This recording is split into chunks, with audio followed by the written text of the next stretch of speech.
You've seen it before, two people locked in a heated argument, their voices rising, their faces tense. Maybe it's on social media, where people throw insults and paragraphs of text at each other, hoping to win. Maybe it's in real life, a political debate, a philosophical discussion, or even a personal disagreement. But here's the uncomfortable truth. Arguing is a trap, a game designed to keep weak people distracted. Friedrich Nietzsche saw through this illusion. He understood that most arguments are not about truth but about ego. People don't argue to find answers. They argue to feel superior, to seek validation, to prove something to themselves and others. And in that process they waste the one thing they can never get back: time.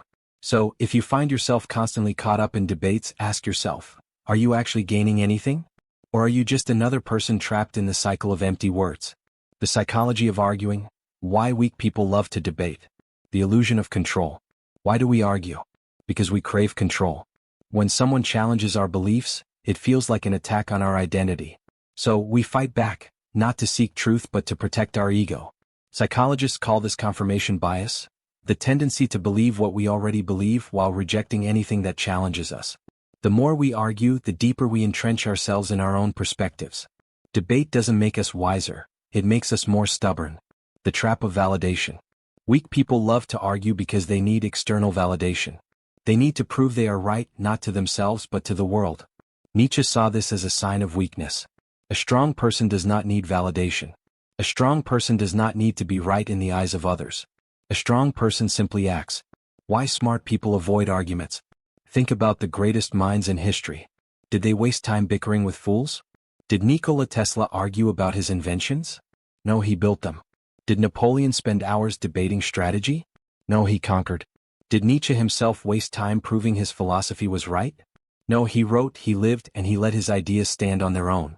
Weak people argue. Strong people act. The power of action over words. Why arguing never changes minds. Studies in psychology show that arguments rarely lead to real change. Instead, when confronted with opposing views, most people double down on their beliefs. This is called the backfire effect. When people are presented with evidence that contradicts their beliefs, they don't change their minds. They actually become more convinced they were right all along. Nietzsche understood this. He believed that instead of trying to change minds, truly powerful individuals focus on creating their own reality. The will to power. Why the strong stay silent. Nietzsche's philosophy revolves around the will to power, the idea that true strength comes from self-overcoming, not from convincing others. Arguing is reactive. Acting is proactive. A weak person will argue about whether something is possible. A strong person will go out and make it possible. Instead of engaging in endless debates, Nietzsche's ideal individual, the Übermensch, focuses on building, doing, and becoming. How to stop wasting time on arguments and become stronger. Embrace silence. Sometimes the most powerful response is no response at all. Let others waste their breath while you conserve your energy for action. Prove your point with results. Instead of arguing about what could happen, make it happen.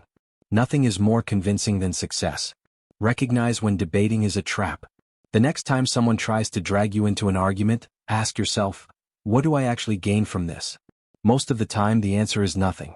Become unshakable. Truly strong people don't feel the need to argue because they are internally secure. They don't need approval. They don't need to be right in the eyes of others. They simply move forward. Master the art of detachment. One of the greatest skills you can develop is the ability to detach from your emotions. Most arguments happen because people are too emotionally invested in their opinions. If you can learn to detach, you can walk away from any argument without feeling the need to win. The final warning: are you just another weak arguer? Ask yourself these 3 questions.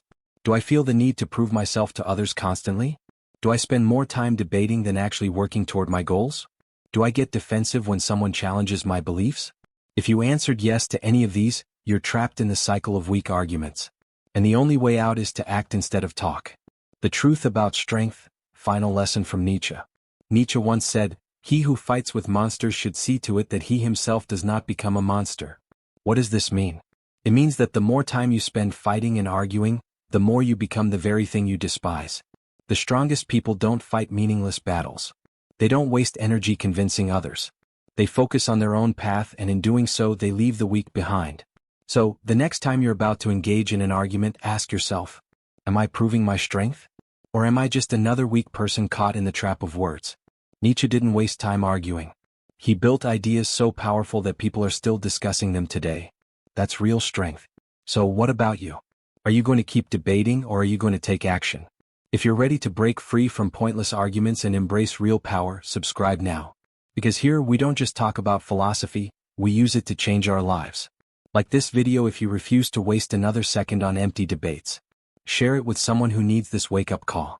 And remember, the strongest people don't argue. They build. Now go and prove your worth.